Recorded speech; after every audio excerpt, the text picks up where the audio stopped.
자, 시편 119편 오늘은 137절부터 138절 두 절만 우리 다 같이 한 목소리로 읽도록 하겠습니다. 시작. 여호와여, 주는 의로우시고 주의 판단은 정직하시니이다. 주의 명하신 증거는 의롭고 지극히 성실하도소이다. 아멘. 저번 시간에 소론 부분에 대해서 말씀을 함께 나눴습니다. 오늘은 이 시편 119편 137절부터 144절까지는 시편 기자가 이 연을 시작하면서 히브리어 스페링 짜디라는 그 획으로 시작을 하고 있습니다. 짜디. 그래서 이 짜디의 의미가 무엇이냐면 주님의 말씀은 의롭다 이렇게 고백하는 내용입니다. 그리고 의로운 주님을 자신이 믿고 따라가겠다 이렇게 다짐합니다. 무슨 말이냐면 지금까지는 의로우신 주님이나 의로우신 주님께서 말씀하신 말씀에 근거해서 살지 않고 세상에 살면서 자기 중심으로 자기 의를 위해서 살아갔었는데, 이제부터는 주님의 의가 되시는 말씀을 따라서 살겠습니다 라고 하는 그 내용이 짜디가 주는 그런 의미입니다. 이제 우리들도 주님의 의로운 십자가 복음의 말씀을 따라서 열심히 주님이 원하시는 삶을 살아가야 된다는 아주 중요한 원리입니다. 그래서 예수 안에서 구원받은 하나님의 백성들이 이 세상에서 의로운 사람은 예수님 밖에는 계시지 않습니다. 그리고 의로우신 주님만 따라가겠습니다 이렇게 결단하고 신앙 고백하는 사람이 구원받은 하나님의 백성들인 것입니다. 예수님의 보다 더 의로운 존재도 있을 수 있다, 그러나 나도 의롭게 살 수 있다 라고 생각하거나 주님의 의를 쫓지 않는 사람은 거듭난 사람이 사실은 아니다 이 말입니다. 그래서 내가 구원받았다고 하면서도 주님의 의를 통한 의로움과 주님께 주신 약속이 없거나 주님께 주신 언약을 지키지 않고 구원의 은혜를 받지 못했다면 아직도 본인 스스로가 생각하기를 나는 구원받은 사람이 아니다 이렇게 사실은 본인이 자기 자신을 살필 줄 알아야 됩니다. 내 안에 내 의가 아닌 예수 그리스도의 의로 구원받아 그리스도인이 되었다면 어떤 삶을 살아야 되냐? 그리스도인의 삶을 살아야 된다는 거예요. 그래서 그리스도가 의로우신 분이다. 의로우신 분을 통해서 구원받은 사람을 그리스도인이다. 그래서 그리스도인이 되었으면 그리스도를 닮아가는 삶을 그리스도인의 삶 이렇게 말하는 거예요. 그런데 그리스도가 의로우신 분이고 의로우신 그리스도의 의를 통해서 내가 구원받아서 거듭난 하나님 백성인데 의로우신 그 주님을 쫓는 삶이 없다면 이 거듭난 사람이 아니다 그 말입니다. 그래서 우리는 이제 세상에 살 때는 주님의 의를 위해서 쫓는 것이 아니라 내 의를 위해서 쫓아갔다면 이제는 주님의 의를 쫓는 저와 여러분의 삶이 되시기를 축복합니다. 시편 119편 137절에는 여호와여, 주는 의로우시고 주의 판단은 옳으니이다 이렇게 신앙을 고백합니다. 그래서 시편 기자는 여호와여, 주님은 어떤 분이에요? 의로우시고 주님의 판단은 옳다고 이렇게 말씀하고 있는 거예요.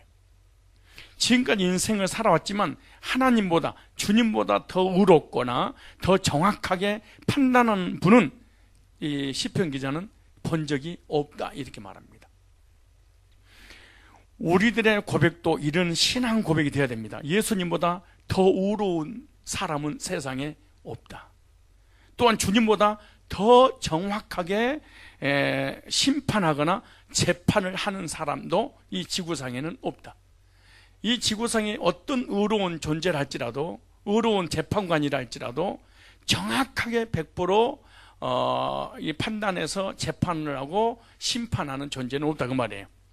우리는 의로우신 예수님, 정확하게 우리를 알고 계시고 판단하시고 재판하시는 그 주님을 믿고 따라간다면 우리 그리스도인들은 행복한 삶을 살게 될 줄로 믿습니다. 여기 보니까 주의 판단은, 이 판단이라는 단어가 미시파트라는 단어입니다. 미시파트, 판단. 이 말은 심판, 재판, 공의라는 뜻입니다. 근데 이 미슈파트라고 하는 이 판단이라는 단어가 어디서 왔냐? 뿌리가 이 샤파트에서 왔습니다. 예, 샤파트. 아파트가 아니고 샤파트. 이 말은 재판하다, 판단하다 이런 뜻입니다. 판결하다, 징벌하다라는 뜻에서 이렇게 유래가 됐어요. 그래서 시편 기자는 주님의 판단과 재판은 정확하다 이렇게 말씀하고 있는 거예요. 그럼 반대로 생각하면 이 세상에 있는 모든 판사나 사람들은 정확하게 판단하거나 재판하지 못하고 불의를 행한다는 거잖아요. 그래서 하나님께서는 공의로우시기 때문에 의인과 악인을 정확하게 나누고, 그에 따라 의인은 상을 주시고 악인은 뭐 하실 거예요? 심판하셔서 판결을 내리시는 그런 분이시다 라는 거죠. 그렇다면은 좀 더 우리 사람에게 적용한다면 사람들은 공정하게 재판하지 못한다는 거예요. 그래서 많은 재판관들이 뇌물을 먹고 마음이 치우쳐져서 판결을 내려 죄가 없는 사람도 죄가 있는 것처럼 재판하는 경우가 너무너무 많은 겁니다. 그때나 지금이나 이 하나님을 떠나 범죄한 우리 인간의 정의와 재판과 판단은 정확할 수가 없는 거예요.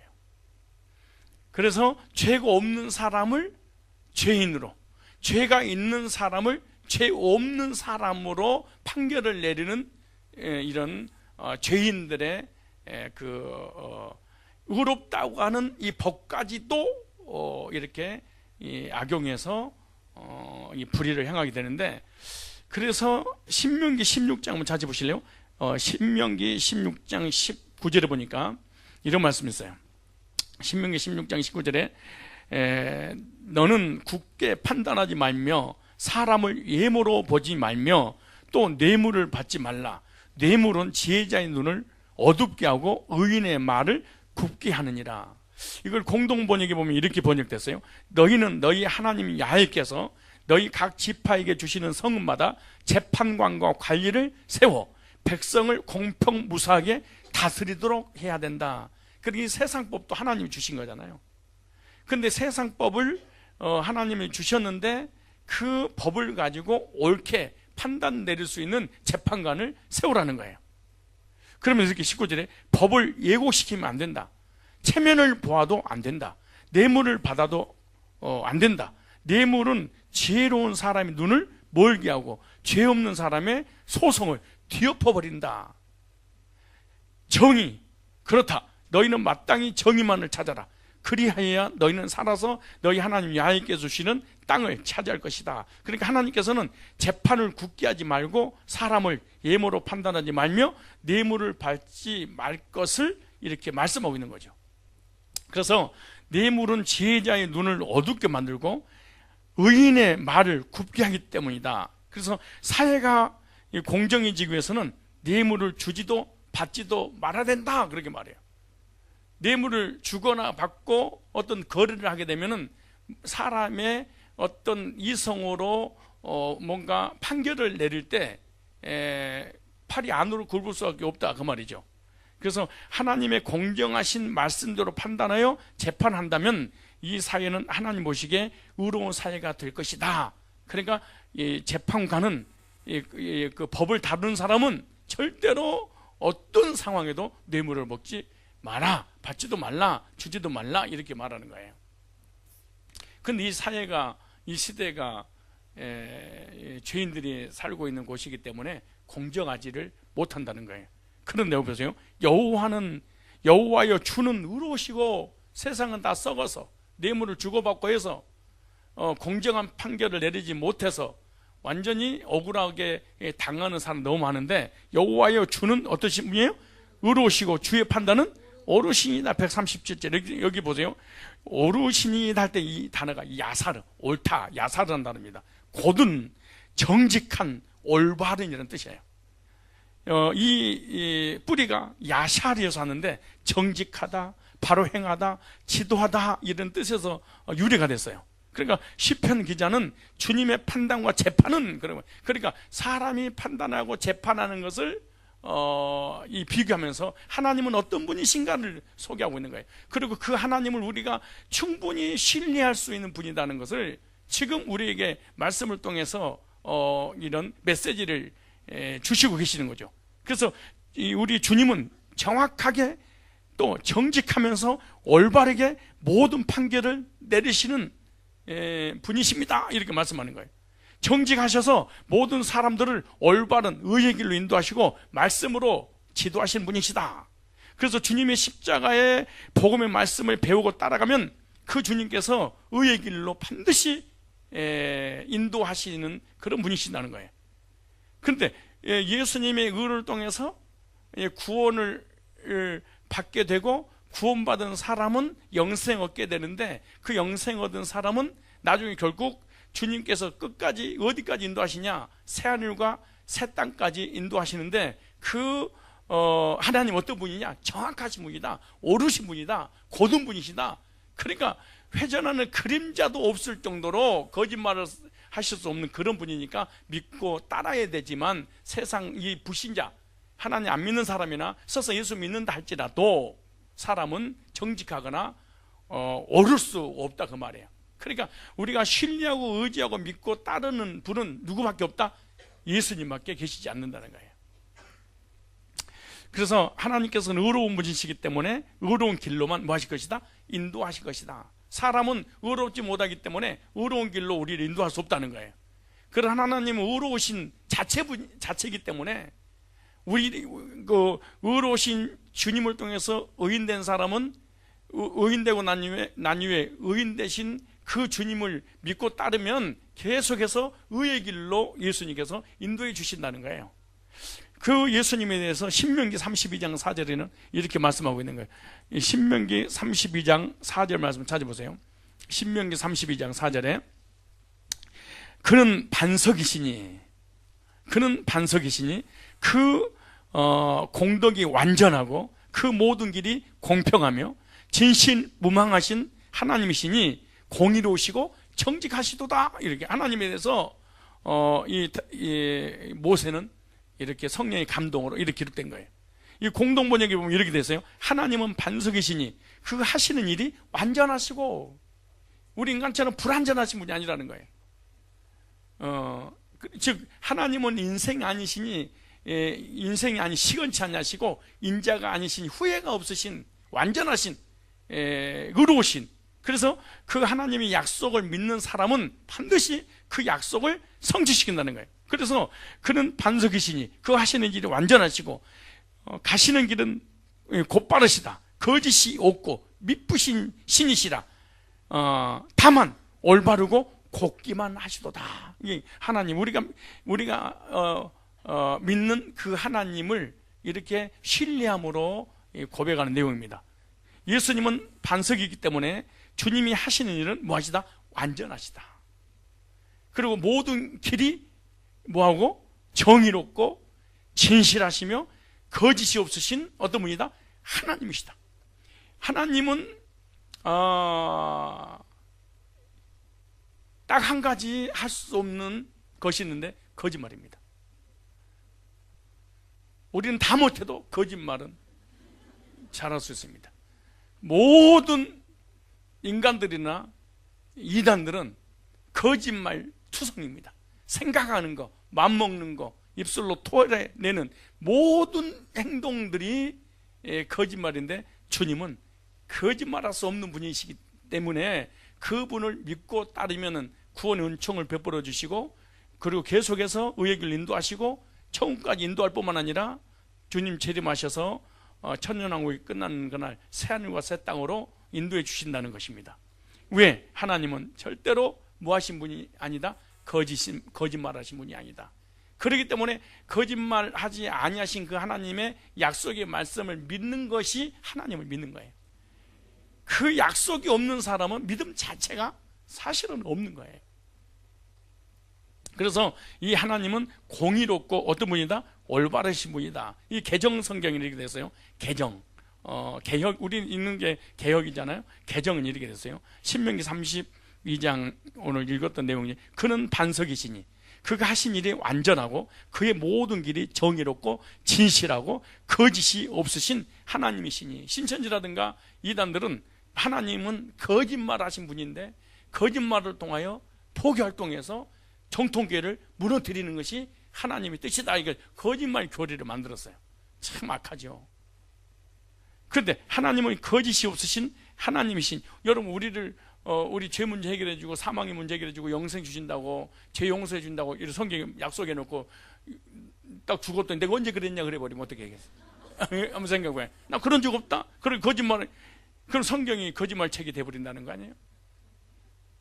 그 성경의 창세기부터 계시록까지 계속 반복되는 것이, 하나님은 인생이 아니시니 시건치 아니하시고 인자가 아니시니 후회가 없으시도다.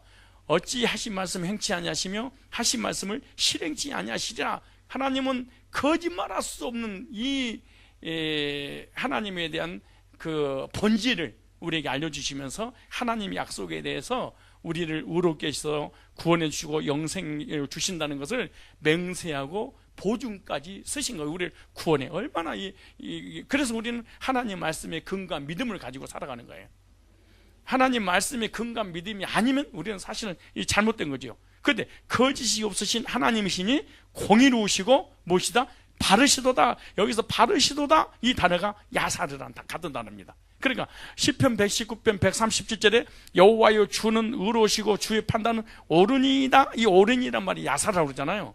곧은 정직은 올바른, 이 말이 바로 바르시도다, 이 야사르랑 같은 단어라는 거예요. 같은 단어. 그래서 예수님은 하나님이시기 때문에 공정하시며 올바르시고 의로우신 생명의 길로만 인도하신다는 거예요. 저와 여러분 생명의 길로 인도해 놓고 갑자기 웅덩이 하나 만들어 놓고 거기다가 폭 빠뜨려 버리고 이렇게 우리를 가지고 장난치고 이랬다 저랬다 하신 분이 아니라는 거예요. 그러니까 너희들이 믿고 신뢰할 수 있는 이 충분한, 우리를 속이지 않는 신실한 분이시니까 따르라는 거잖아요. 공정하시며 올바르시고 의로운 생명의 길로만 인도하신 분이다. 그래서 다윗은 계속해서 시편에 반복돼서 하는 말씀이, 나의 출입을 지금부터 영원까지 지키시로다. 여호와는 나의 목자시니, 목자가 양을 인도하듯이 우리의 영혼의 목자가 되신 예수님께서 천국 가는 그날까지, 아니 천국까지도 이렇게 인도하신다고, 이렇게 그 목자장 되신 예수님을 신뢰하는 게 바로 다윗의 고백입니다. 저와 여러분들도 아무리 인생의 상에 살면서 사람에게 부딪히고 또 물질에 부딪히고 인생에 부딪히고 삶에 여러 가지 어려움이 올 때가 있을 텐데, 그때 다른 것을 의지하지 마시고 항상 좋은 길로만, 의로운 길로만, 복된 길로만 인도하시는 그 주님으로 인해서 우리가 기쁨을 누려야 될 줄 믿습니다. 여러분, 사람 의지하거나 물질 의지하거나 여러분요, 물질과 사람은 우리를 절대로 만족시켜주지 않아요. 그러지 않아요. 그리고 이 세상에서 만족하며 살아갈 수 있는 것은 아무것도 없어요. 우리는 주님만이 나의 만족이고, 주님만이 나를 의의 길로 인도하시고, 주님만이 영원히 미쁘신 그분이 신실하시기 때문에 우리를, 그러기 때문에 사람들 막 실망하고 낙심하고 막 그러면 안 돼. 그러면 안 되는 거예요. 그리고 내 주변의 환경에 의해서 막 이루어진 어떤 사건들 때문에 그걸로 인해서 고통스러워 괴로워한다는 것은 내가 하나님을 의지해야 될, 내가 하나님 의지하지 않고 사람을, 물질을 의지한 그 결과이기 때문에 사람이 고통스러운 거예요. 자기가 자기 자신도 신뢰하지 못하는데 다른 사람을 신뢰한다는 것은 정말 바보스러운 일이잖아요. 우리들은 생명 대신 주님만 믿고 따르는 그런 삶을 살아가야 될 줄 믿습니다. 죽음의 길에 있다가 주님의 십자가 보혈의 말씀을 따라서 주님이 인도하신 대로 저와 여러분들은 따라왔었고 앞으로도 계속 따라가야 될 줄 믿습니다. 저와 여러분들은 어떤 길에 섰습니까? 예수님께서 인도하시는 그런 생명의 길이 아니었습니다.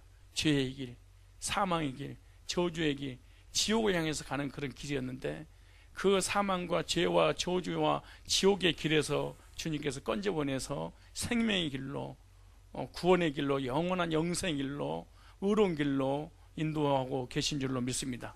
이런 사람이 어떤 사람이냐? 하나님께 선택받은 백성들입니다. 이렇게 구원받았으니까 이제는 어떻게 하라는 거예요? 영원히 주님의 뒤를 따르면서 의의 길을 걸어가야 되지 않겠느냐 그 말이에요. 아니 그분이 의로우신 분이라며, 의로운 길로 인도하신다며, 그럼 그분 따라가야지. 저번 시간에 얘기했죠. 할라크, 저런 의로우신 분하고 동행하는 거예요. 왜? 그거를 입었으니까. 그래서 믿음의 선진들을 보면은 공통점이 있는 것이 사람이나 어떤 사건이나 환경의 근거에서 믿음을 갖잖아. 갖잖아요. 생각해보세요. 나의 인생의 가이드가 올바른 길, 의로운 길, 재판과 판단과 정직화, 그리고 가이드가 가는 그 길은 항상 정확하다며, 그럼 그 길 따라가겠죠. 어떤 길을 따르겠어요? 여러분 외국 나가면은 참 우리 초등학교 하나 둘 선생님 뒤에 저 병아리가 삐약삐약 하는 것처럼 어미 병아리가 어미닭이 쭉 앞장서서 가면은 그 병아리 새끼들이 뭐 깨깨거리는 거 뭐야 그냥 하고 막 쫓아다니잖아요. 근데 외국 나가면은 참 신기해. 가이드가 깃발 하나 딱 들고 있으면은 그 뒤에 그 목사가 됐든 장로가 누가 쫓아다니는 거야 이게.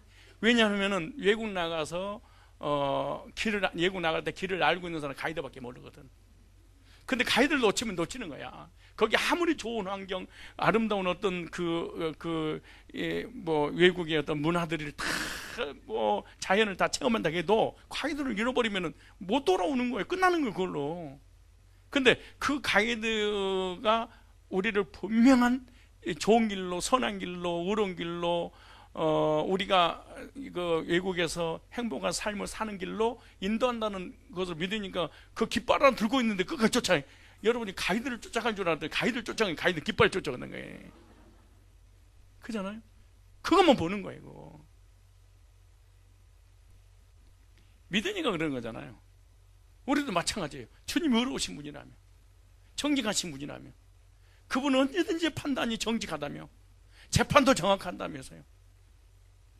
그렇다면 누구를 따라다녀야 돼? 그분을 따라다니는 거지. 아니 그분은 정직하고 의로우신 분이고 가장 아름답고 복된 길로 인도하신다고 믿으면서 그분은 안 따라가고 다른 길로 가버리면 되겠어요. 말 갖다 드려야지. 근데 그런 사람이 간혹가다 있는데 우리 외국 나가면은 나홀로 돌아다니는 사람이 가끔 나와. 그 무리에서 탁 튀쳐나오면 그건 자기가 2번 왔다 갔다 여기를. 그래서 나중에 그 무리에서 이탈돼서 문제가 막 터지고 막 이런 적이 있잖아요. 마찬가지예요. 정직하시고 의로우시고 그분은 재판도 정확하시고 판단하시고 가장 복되고 아름다운 길로 인도하고 계신다고 우리가 믿어진다면 그분의 말씀에 근거해서 그분을 따라가야 될 줄 믿습니다. 여호와는 나의 목자시니 내가 부족함이 없으리로다. 여러분 저를 따라올 거예요? 제 깃발 보고 따라올 거예요?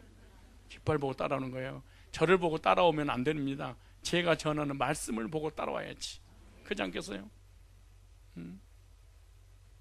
주님의 말씀에 근거해서 처음 가는 그날까지 의의 길로 우리 주님께서 인도해 주실 줄 믿습니다. 왜냐? 그분이 목자가 되고 신실하신 분이니까. 신실하신 목자 되신 그 주님은 우리를 절대로 실망시키지 않습니다. 오늘도 사람들을 보고 실망하진 않았습니까? 너 죽고 나 죽고 너 죽고 나 살자. 그렇지. 더운데 사람들까지 스트레스를 주는 바람에 주님만 의지합시다. 인사하세요. 주님만 의지합시다. 주님이 의로우신 분이라면서요. 의의 길로 인도하신다면서요. 그분의 판단과 재판은 언제나 옳다면서요. 사람 옳지 않다면서요. 그럼 주님은 따라가야죠. 오늘 138절이지. 137절만 해도 되는데 이 시간에 주님만 따르기로 결단합시다. 통서기도 끝나면 130절 이거 못해서 그래. 정확하지. 안 그러겠어요? 그럼 우리 교회가 벌써 붕을 인천에서 제일 크게 붕 됐을 텐데. 자, 138절 그 2절 해야지. 시작. 주께서 명령하신 증거들은 의롭고 지극히 성실하니이다. 시편 기자는 주께서 명령하신 증거들은 의롭고 지극히 성실하다 이렇게 신앙 고백하죠. 이것은 주님의 십자가 복음의 증거들은 의롭고 매우 성실하다라는 말씀입니다. 우리들은 주님의 십자가 복음의 말씀을 듣고 구원의 은혜를 받은 줄로 믿습니다. 주님의 십자가의 의의 옷을 입지 않고는 절대로 구원받을 수 없겠죠. 여기서 보니까 주께서 명령하신 명령, 이 말이 차바라는 단어입니다. 차바.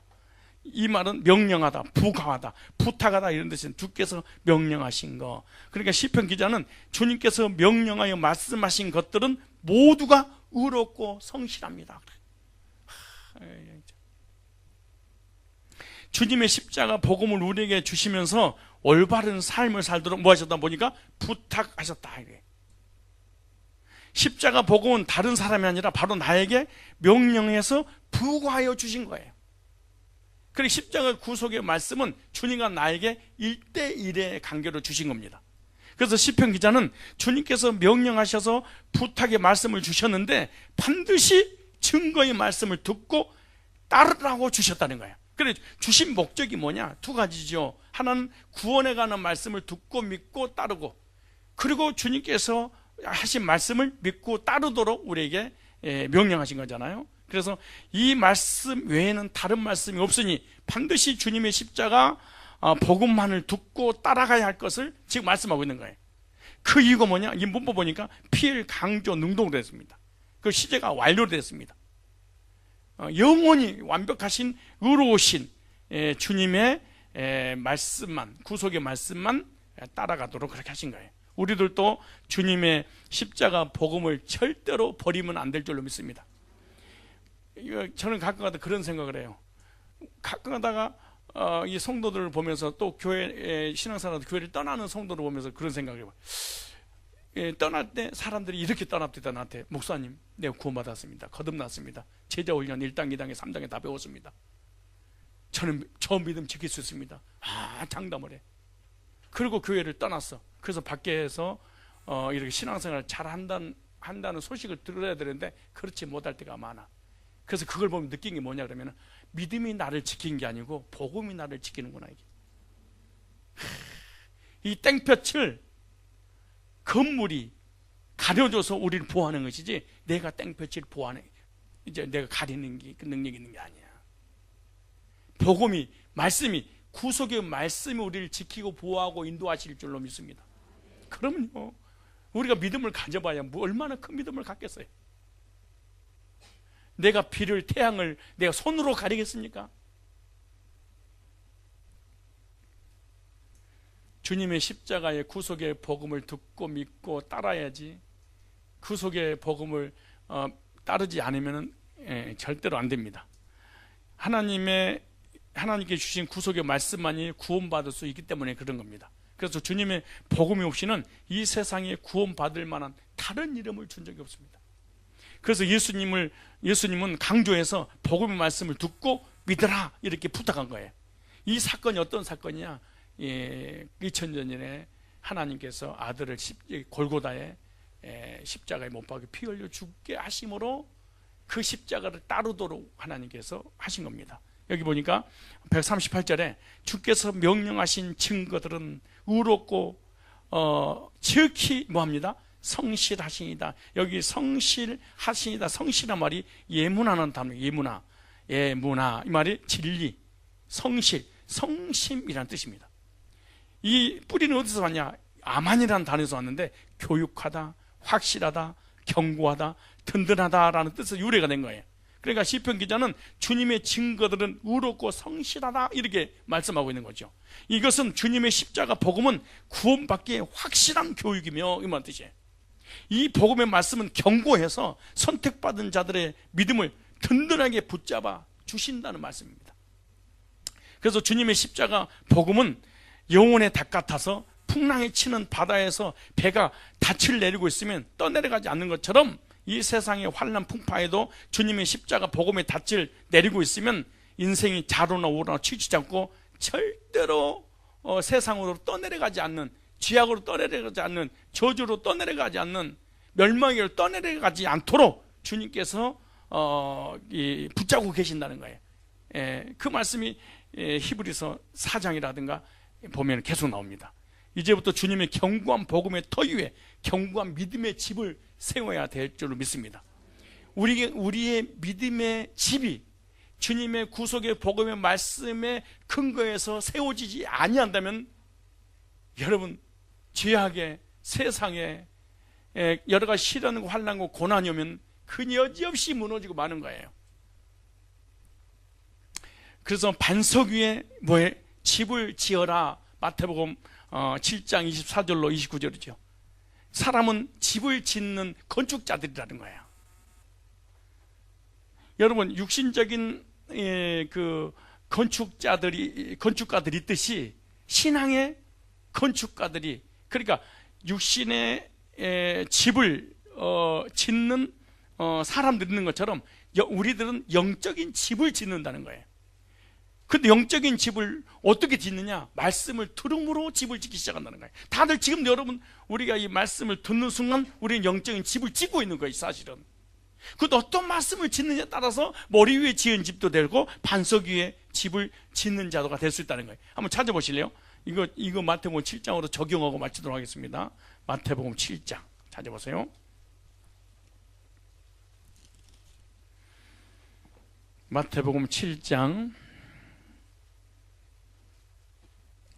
7장 15절부터 다 29절까지 이어져 가는 내용입니다. 사실은 따로따로 분리된 말씀들이 아니에요. 원래는 이 15절에 거짓 선지자들을 삼가라 그래 나오죠. 그죠? 거짓 선지자들 삼가라. 양의 옷을 입고 너에게 나오나 속에는 노래가는 뭐라? 일인이라 그러죠. 그렇게 교회 안에 뭐가 많다는 거예요? 가짜들이 많다는 거예요. 그러니까 신실한 하나님 종의 모습으로, 신실한 양의 모습으로 다가오나 율법주의, 행위주의, 신비주의 이런 사람이라는 거예요. 누구 이름으로? 예수님 이름으로. 그러니까 사람들 다 속는다는 거예요. 어떻게 하냐? 양의 옷을 입고 너에게 나오나 속에 노래가는 노악질한 일이지라. 양처럼 당 사랑해서 그래. 언제 봤다고 나를 사랑해? 네가 말 같은 소리 해야지. 도와주려고 그러지. 나를 언제 봐도 도와줘. 너네 엄마는 너네 아버지랑 도와줘. 그리고 너네 식구들이랑 전도하지. 나를 언제 봤다고 불쌍히 여겨서 이 비밀을 계시에 실상을 알려준다고 거짓말하기. 진짜 그의 열매로 그들을 알지니. 가시나무에서 포도를 쭉 얘기하죠. 이 못된 나무에서 좋은 나무에서 못된 열매를 내주겠냐 쭉 얘기하면서 그렇게 어쩌고저쩌고 쭉 하면서 막 한다고. 그날에 이런 사람이 바글바글 거린다고 하잖아요. 22절부터 그러면서 하신 말씀이, 그러므로 다 결론을 이렇게 짓잖아요. 24절에 쭉 말씀하시면, 그러므로 누구든지 나의 이 말을 듣고 행하는 자는 그 집을 반석 위에 지은 지혜로운 사람 같더니 비가 내리고 창수가 나고 바람이 불어 그 집에 부딪히도 무너지지 아니하니 이는 주철을 반석에 놓은 용고요.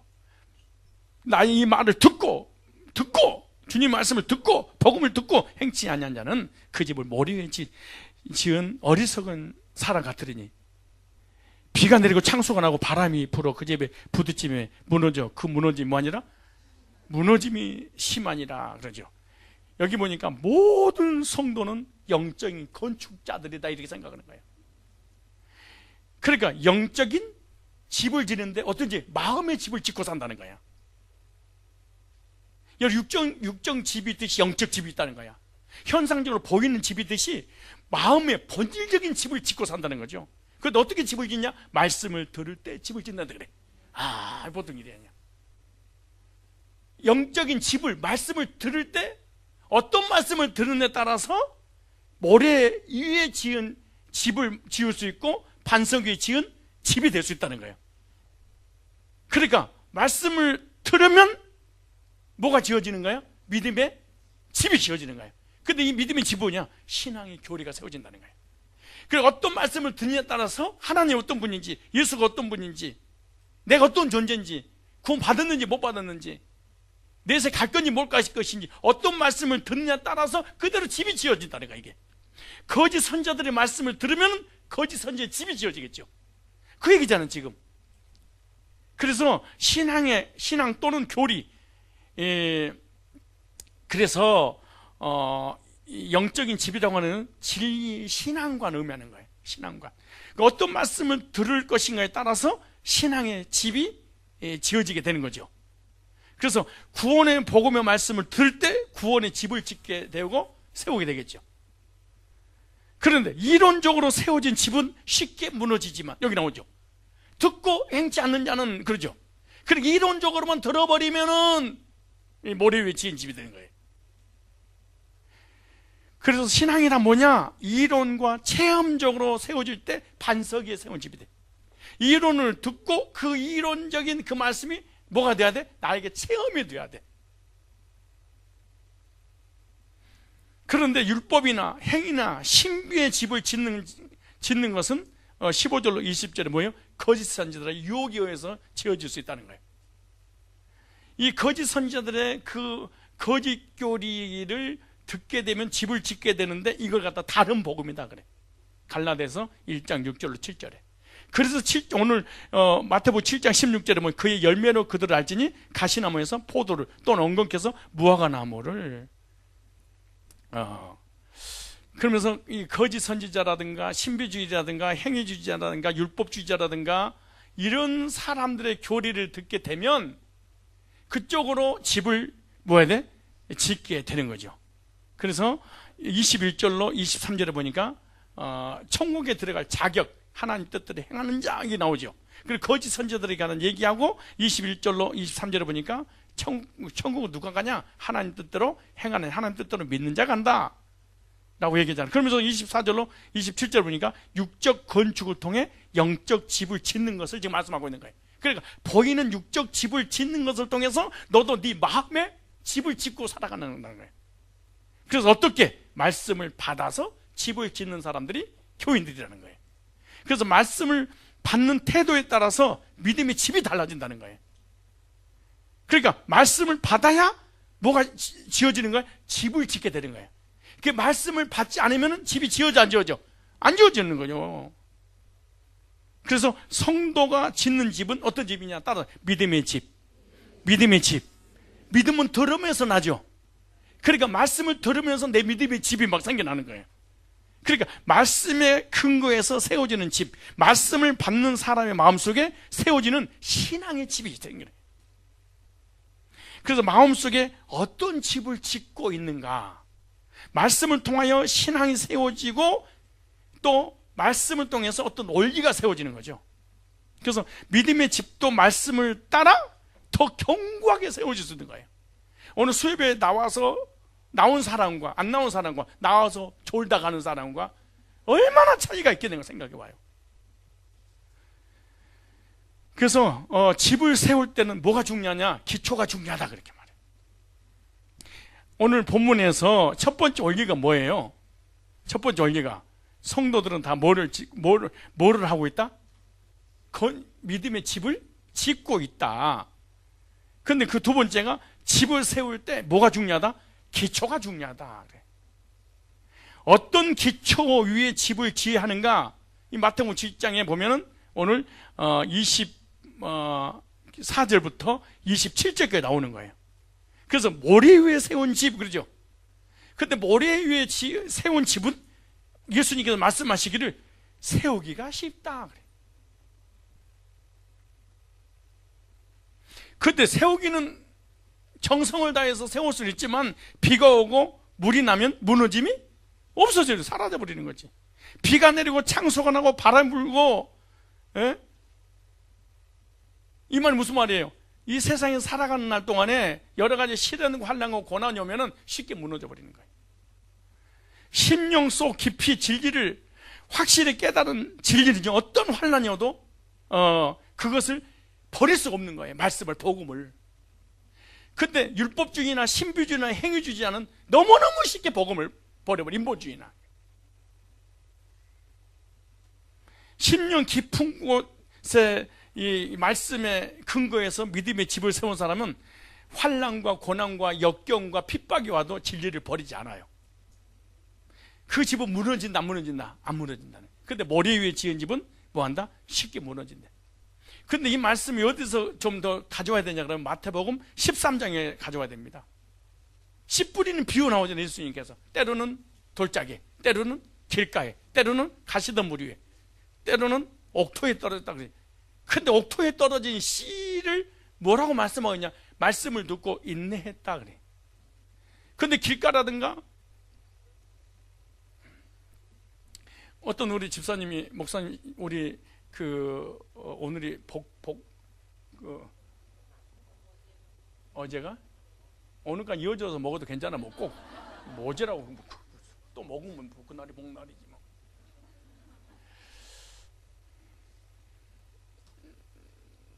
예, 그래서 우리 사역자들 다 모아놓고 닭을 한 마리씩 먹었잖아요.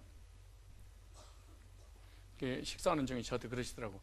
목사님, 저는 말씀을 듣는데 집중이 안 돼요. 그러셨나? 집중이 안 된대. 그 집중이 안 되는 이유가 마태복음 13장에 나와요. 여러분, 마태복음 13장에 보면은 여러분의 마음의 신앙의 상태를 알 수 있어요. 신앙의 상태. 그 첫 번째, 어떤 농부가 밭에다가 씨를 뿌리는데 첫 번째 어디 떨어졌다고요? 돌짝 밭에, 그러죠. 근데 돌짝 위에 흙이 있으니까 태양이 적절한 온도를 맞춰서 금방 싹이, 잎이 나는 싹이 금방 올라오는 거예요. 근데 태양이 너무 강렬하게 쬐니까 뭐예요? 말라? 비틀어 죽어버려. 왜? 뿌리가 없으니까. 뿌리가 밑에가 돌짝이니까. 근데 길가에 뿌리. 그럼 이 말이 무슨 말이에요? 하나님의 말씀이 우리 집을 짓게 하기 위해서 뭐예요? 말씀의 생명의 씨가 문제가 아니에요. 마음의 밭을, 땅이 문제지. 길가 같은 마음이 떨어질 수 있다는 거야. 근데 돌짝 같은 마음에 떨어질 수 있다는 거예요. 그 돌짝 같은 마음에 떨어진 씨가 떨어진 그 마음의 밭의 상태는 어떠냐 그 말이잖아요. 말씀을 받고 말씀을 들을 때는 기뻐하고 즐겁고 감격하고 눈물을 흘리고 숨을 헐떡거리지만 말씀으로 인하여서 핍박이 오면 곧 무너진 자라 그래. 인내를 못한대. 참지를 못한대. 이런 사람은 다혈질들이 많아요. 예배 시간에 손뼉을 치고 찬양하고 기뻐하고 목사님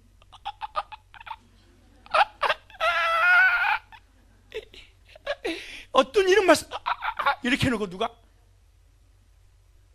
그 말씀 붙잡고 드디어 말씀 붙잡았다고 막 말씀 붙잡는다고 지가 붙잡힌 것도 아니지만 아무튼 내가 공기를 잡는다고 공기가 나한테 잡히는 게 아니었는데 말씀을 붙잡았다고 난리치고 돌아서서 약간만 삶의 어려움에 그냥 그 말씀이 언제 나한테서 생각도 안 나버린다는 거예요.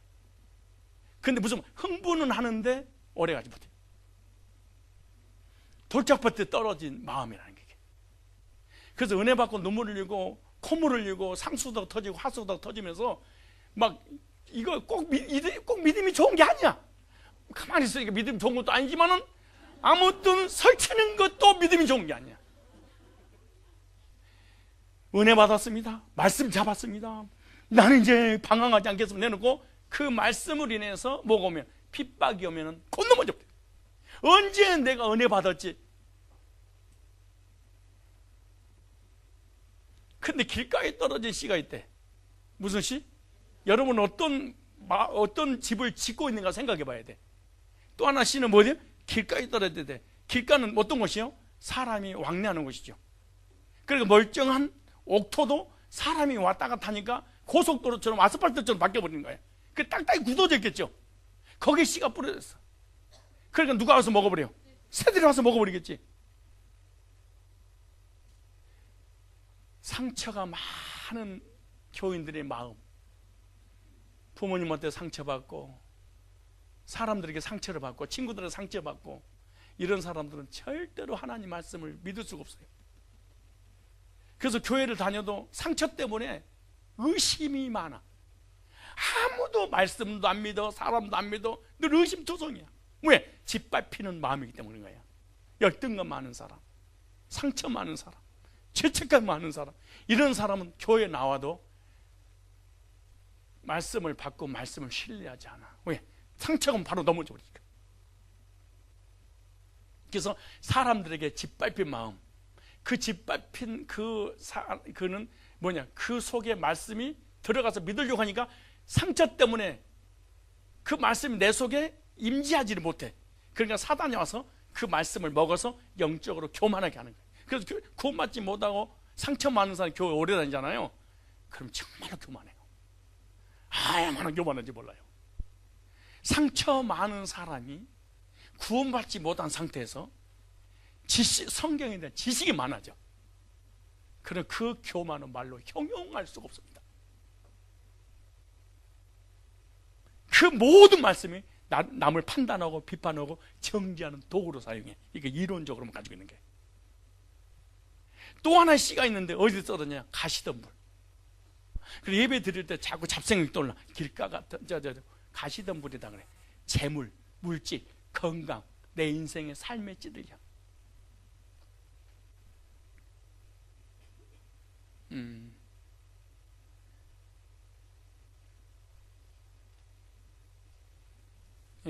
그래서 마태복음 13장에 보면은 세 가지 적이 나옵니다.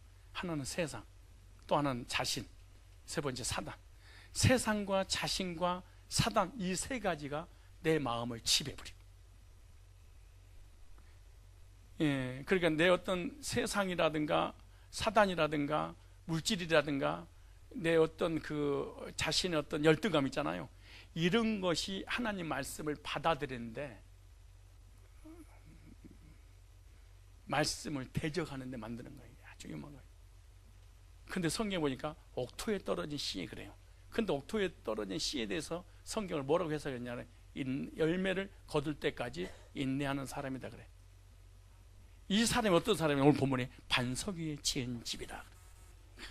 근데 반석 위에 집을 짓기까지는 너무너무 어려워. 사실은 얼마나 힘들겠습니까? 생각해봐요.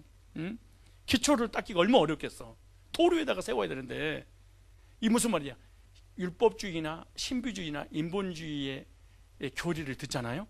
그러면 사람이 금방 뒤집어져 버립니다. 방언 터뜨리고 환상 터뜨리고 꿈을 꾸게 만들고 막 통역한다 그러고 막 눈을 찌르고 막 금융발 만들고 뒤로 막 잡아세고, 이런 악한 짓을 하면요 사람이 금방 현혹당해. 뭐가 있네 이래. 근데 복음으로 말씀을 전해서 그 사람이 가지고 있는 이성과 잘못된 사고와 사상을 다 엎어서 개간해서 말씀이 들어가서 말씀으로 세워지려면 오래 걸립니다. 참 오래 걸립니다. 이 1년, 2년, 10년 계속 말씀으로 이 사람 양육시켜야 되니까. 근데 신비주의는요 몇 분도 안 가요. 쫙! 그럼 불바다로 자빠지면 하나님 살아계시는군요. 목사님 은혜 받았어요. 눈물 흘리고 그러잖아요. 금방 교회에 정착할 수 있어. 구원을 못 받아서 그렇지. 예수님을 똑바로 믿지 않으면 하나님의 천벌을 받을 줄 믿습니다. 무서워서 하나님 잘 믿을 수 있어. 얼마 못 가서 그렇지. 겁주는 거지. 신비주의, 율법주의 겁주는 거야. 그런데 하나님의 사랑과 하나님 은혜와 이 복음과 말씀을 통해서 양육시켜서 그 사람을 하나님 사람을 세워지기까지 너무너무 오래 걸리는 거예요. 기초를 닦기는 어렵지만 말씀으로 제조 훈련을 잘 시켜놓으면 어떤 홍수가 와도 무너지지 않아요. 어떤 창수, 어떤 바람, 어떤 태풍이 쳐도 흔들리지 않아요. 견고한 믿음을 가지고, 말씀의 근간 믿음을 가지고 있기 때문에. 이단의 미혹에도 거짓, 여러분 한국에 신천지가 벌써 약 30만 명이 넘어가고 있답니다 지금. 근데 90% 이상이 정통교회입니다 지금. 목회자들, 사모님들, 장로님들, 장로 자녀들. 왜 그럴까요? 신비주의에, 율법주의에, 행위주의, 인본주의에 세워놔서 그런가요? 그러니까 그 마태복음 나오잖아요. 앞뒤 문맥 보니까 거짓 교리들이 들어오면 그냥 무너져 버려요. 한 방에 무너지는 거죠. 그냥 못. 세상에 환난해도 못 이기지만 거짓 교리에도 못 이기는 거예요. 지혜로운 건축자는 그 집을 뭐래? 반성에 세운다. 어리석은 자는 그 집을 어디? 모래에 세운다. 그렇게 말해요.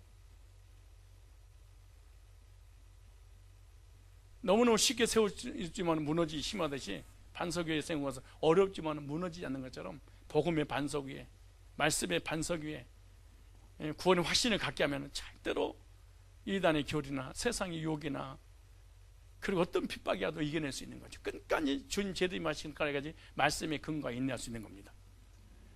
그래서 지혜로운 영적인 건축자가 되려면 어떻게 되느냐? 결론입니다. 말씀을 받고 실행하는 말씀의 근거, 말씀을 듣고 그 말씀을 신뢰해야 돼.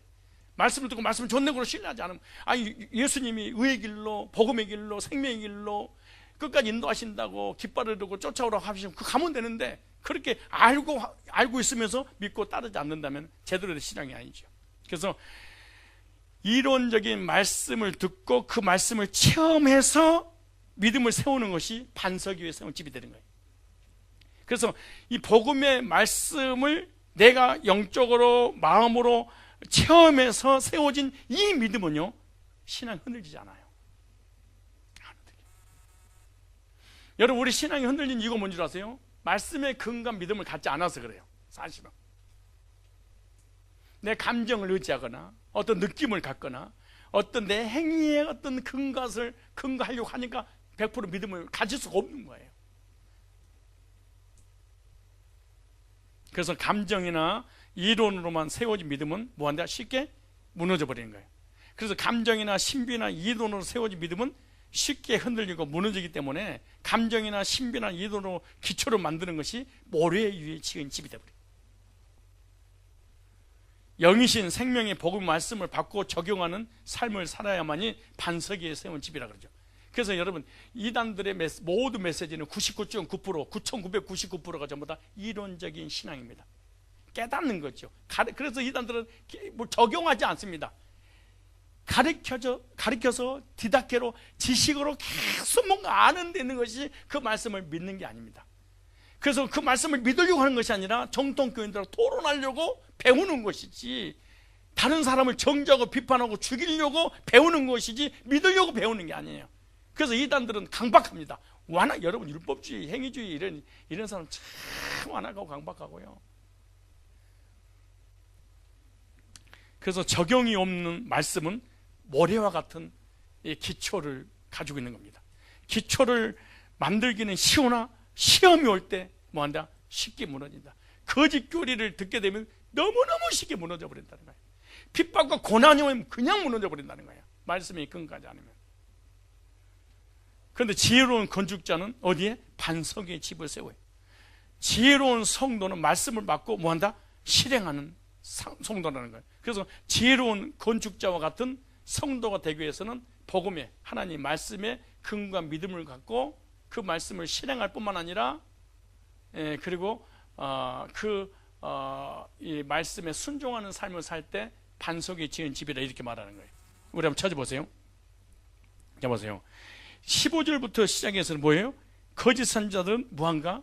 우리 오늘 노략질하고 해서 거짓 교리를 만들어서 포기 활동하는데, 그것이 신비주의나 율법주의나 어떤 인간의 이론이나 어떤 지식들만 가지고 있다는 거예요.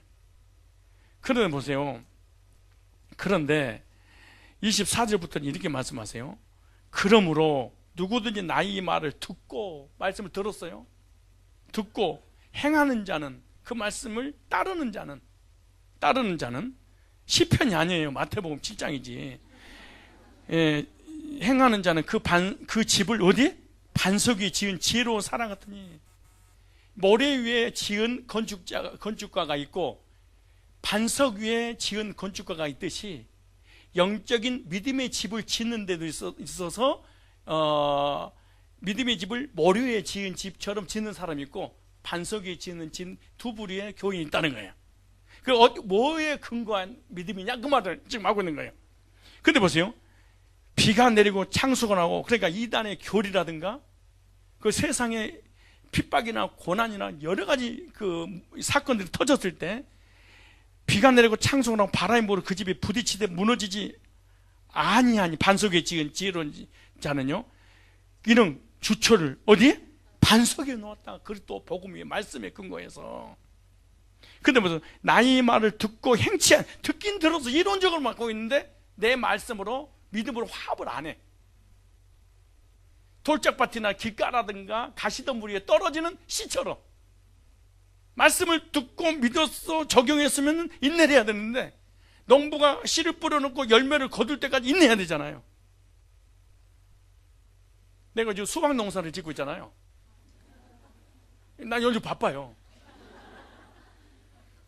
수박, 그 미니 수박부터 시작해서 왕수박부터 시작해서 뭐 대박 수박, 뭐 노란 수박, 빨간 수박, 포른 수박, 여러 가지 다양한 수박들을 지금 내가 재배 중에 있는데, 하우스가 아니고요. 예, 그런데 내가 내 허락 없이 수박밭에 누가 들어가지고 풀 매달라 말도 안 돼. 풀 매다가 수박을 끊어놨어. 연결이 돼야 되잖아요. 근데 누가 풀을 뽑다가 수박을 잘라버린 거야. 흩어 새끼야.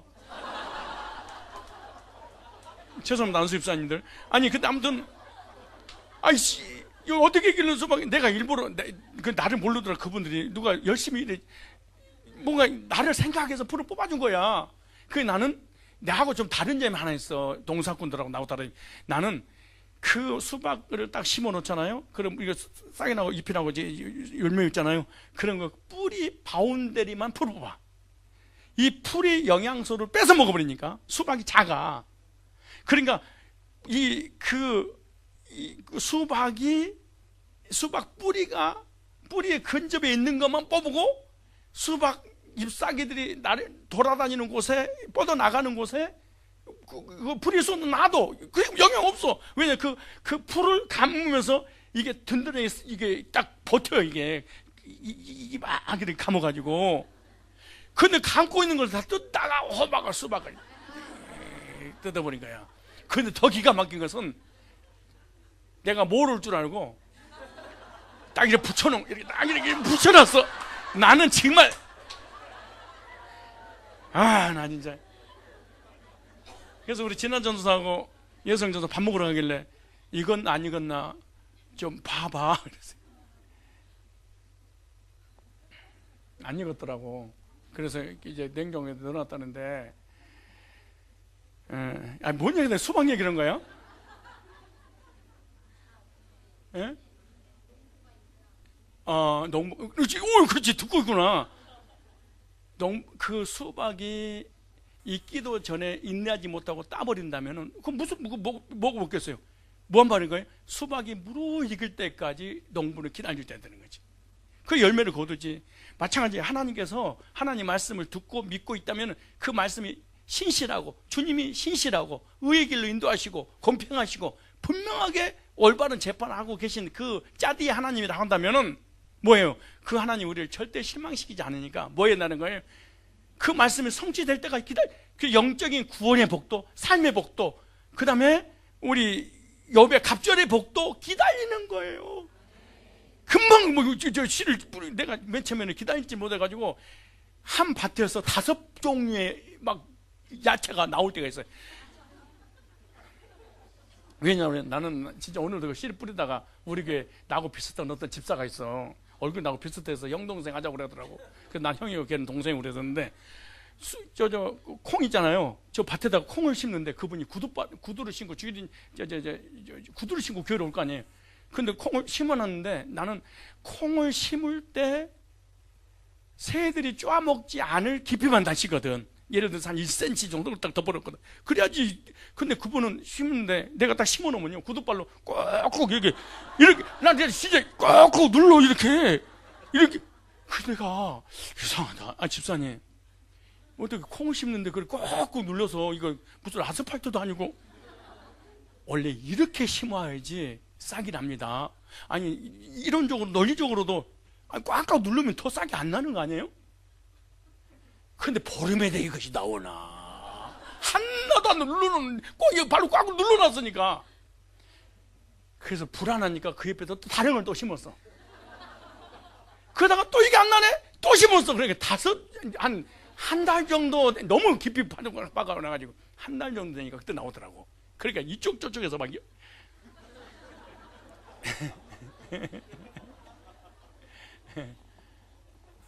농부가 해야 될 일 뭔지 기다리는 거예요. 기다리는 거지. 결혼해서 임신했는데 한 달 만에 아기를 내버리면 되겠습니까? 나올 때까지 기다려야지. 하나님 말씀을, 아까 서론은 괜찮아요. 하나님이 신실하신 분, 의로우신 분, 공의로우신 분, 그리고 의로우신 그분이 우리를 의로운 길로 인도하신다. 그분이 나의 목자고 거짓말할 수 없는 하나님이시다. 그리고 그분께서 말씀하신 그 말씀을 믿고 따른다면 뭐 해야 돼? 기다려야지. 이것이 반석 위에 지은 집이라는 거예요. 말씀의 근거가 믿음이라는 거예요. 그렇지 않으면 우리의 믿음은 잘못된 거예요.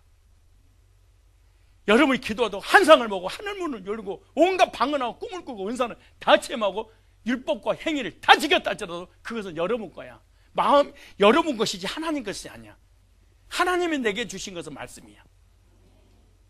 말씀의 근거와 믿음을 가지고 우리가 승리해서 끝까지 우리 하나님께서 의의 길로, 생명의 길로, 복음의 길로 인도하신다는 것을 확신하고 말씀을 신뢰함으로 인내해서 아름다운 열매를 맺는 그런 저와 여러분 되시기를